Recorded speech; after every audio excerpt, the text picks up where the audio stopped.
Hello, welcome to Joy O'Clock. It is story time. Grab a friend, grab a snack, sit down, relax, and get ready to receive a fresh dose of some joy. In 2022, I officially walked away from medical practice. The first time I got the instruction to leave medicine was in 2020, and it came at a time where I had finally come to see a place for me in medical practice where I could use the natural talents that God has put in me, incorporate it into medical practice and help to bring healing, especially to those with mental illness. So this was my drive at that time, and I was so full of joy when I had come to that place of discovery. And it was at that time that I then received the instruction to come out of medical practice. I had lost my mom in July. I was back at home with my family. My dad was around. We had that conversation, and to my surprise, God brought him to a place of acceptance. And shortly after he passed, so I had people telling me you need to go to work and all of that. How will income come in, and this will help your mind, this will help you get over some of the things that have happened. Eventually what people were saying got to me, and I started to seek employment, pray for employment, but God actually told me about this place I eventually got. It was not in the place I wanted because of where I was looking career wise, because I thought that place I wanted had the structure that would help support the dream that I thought I had received career wise as regards medicine. And guess what? When I received the instruction to come out, I really thought God was taking me to another place because it was in a city where I knew God at the time had told me, even before had told me about that I'll be there. And then he brought me to that place. But this place was in the outskirts of the city. So if I wanted to do certain things in the city, I'd have to go all the way. So I thought him telling me to come out of that place, to go into the city, I thought, surely God had made a way for me. He had prepared the space for me, and it's time for me to go.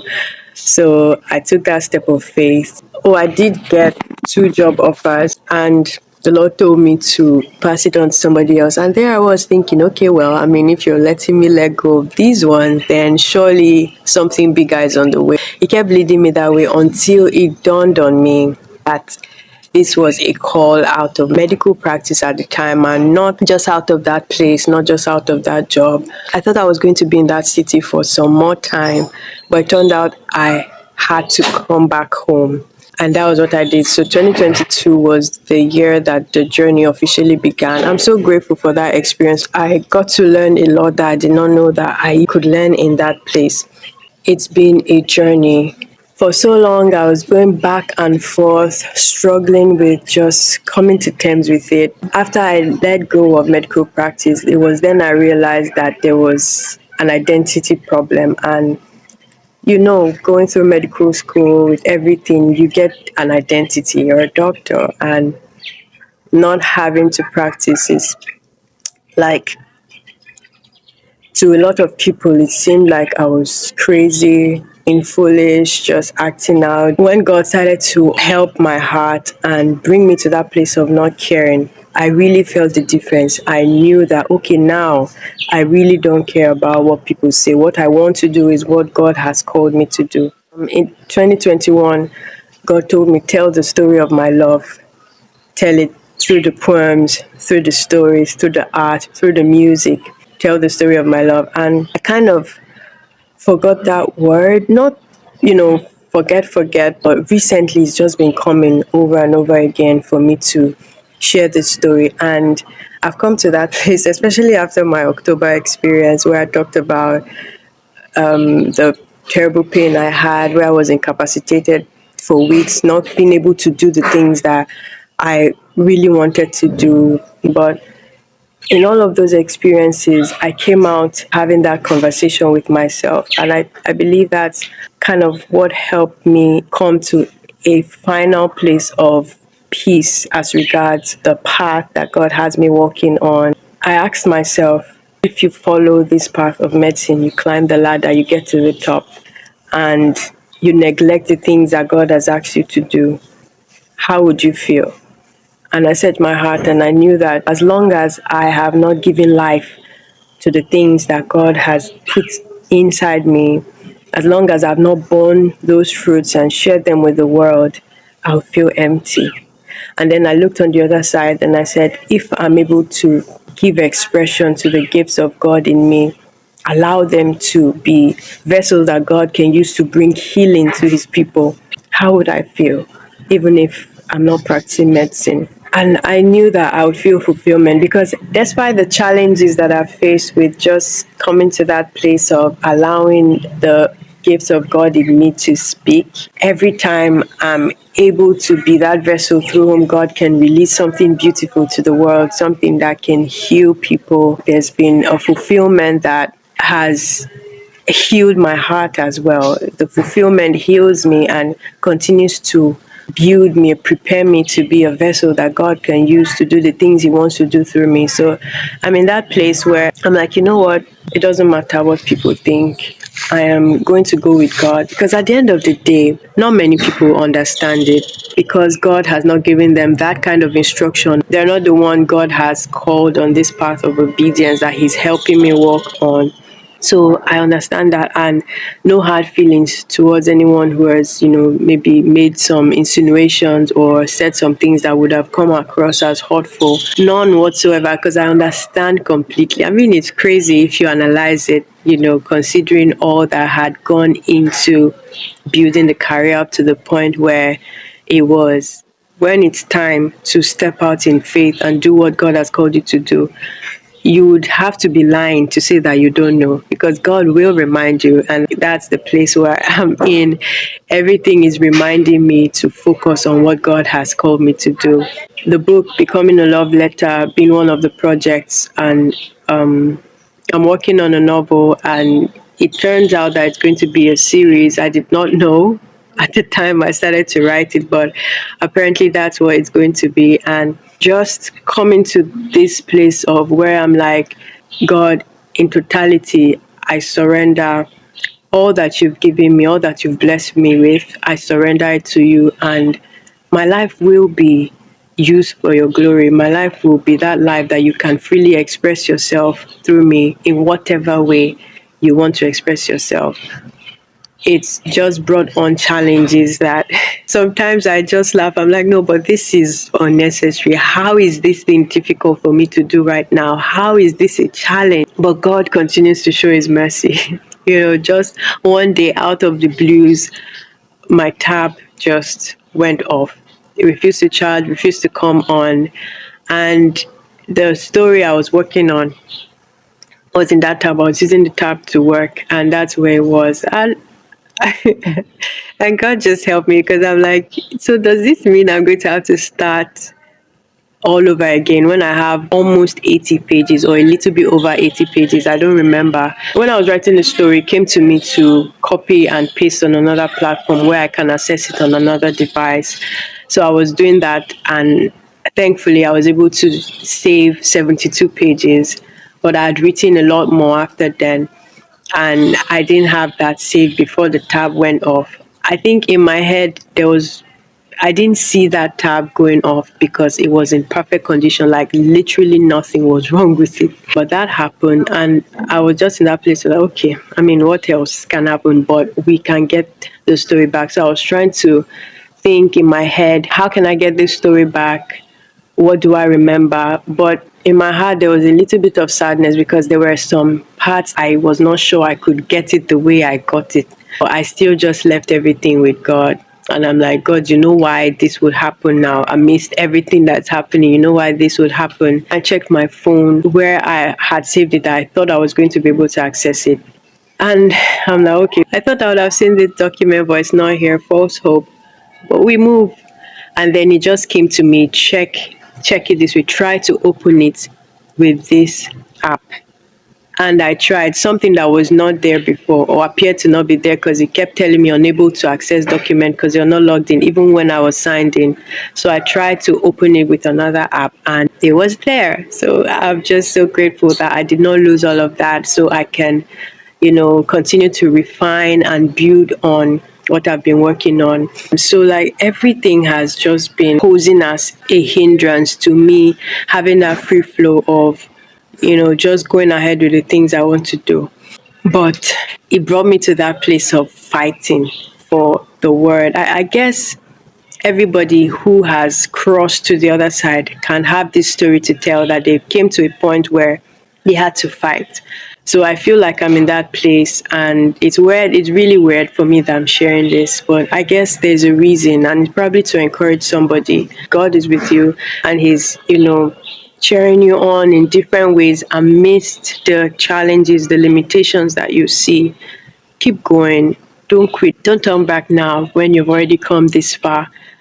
And don't let the enemy lie to you that, oh, okay, this is difficult because da da da. No, this is where you get to fight the good fight of faith. Fight for the dream that God has put in your heart. Push through, because you're closer than you think. That's why it just seems so difficult. That's why it seems so challenging. Push through, and you'll be amazed at the beauty that's on the other side of these little steps of obedience, even in times of difficulty. Against all odds, you're coming out on the other side. Against all odds, these projects will be finished. Against all odds, what God has said will come to pass. Against all odds, you're coming out on the other side, and it will look like you did not experience any of these things that you've been through. Against all odds, God is working with you. He's speaking with you. He's directing you. He's helping you. He has resources and assistance all around. Just take that step of faith, and even where you think you're missing it, even where it looks like you've missed it, God has a way of making things work out for your good. So, like, these are the ways that I've been encouraging myself in this season. Interestingly, at this time where I'm in that place of, oh, God has helped me and my face is set like a flint, what God has said is what I'm going to focus on in this season. This is a time where I'm receiving offers. I have this for you if you're interested. I have this for you. As regards, my career, and I had to ask myself questions and ask God questions to just be sure I'm on track. But God's word keeps resounding in my heart, because I keep remembering that not every open door is an open door to the blessing, to the promise. Some open doors actually lead into prison cells. One of the things that has kept me on this path is, I remember 2020, when I received the instruction, I went back into practice. I got called out. The cycle will continue until I come to a place of like, okay, God, this process might be painful, but I'm ready to go through it. And I don't want to waste time learning lessons that God would have had me learn in other ways. I'd rather go through the process now, allow God work on me, in me, and through me in the way that He has ordained to work through me. Why postpone obedience when it can be done now? Because whenever God gives a word, gives an instruction, there's grace that comes with it. And if you take that step of faith, trusting that the obedience, it is God who will work it in and through you. Me, I know that on my own, I've not been able to make the decisions that I've made.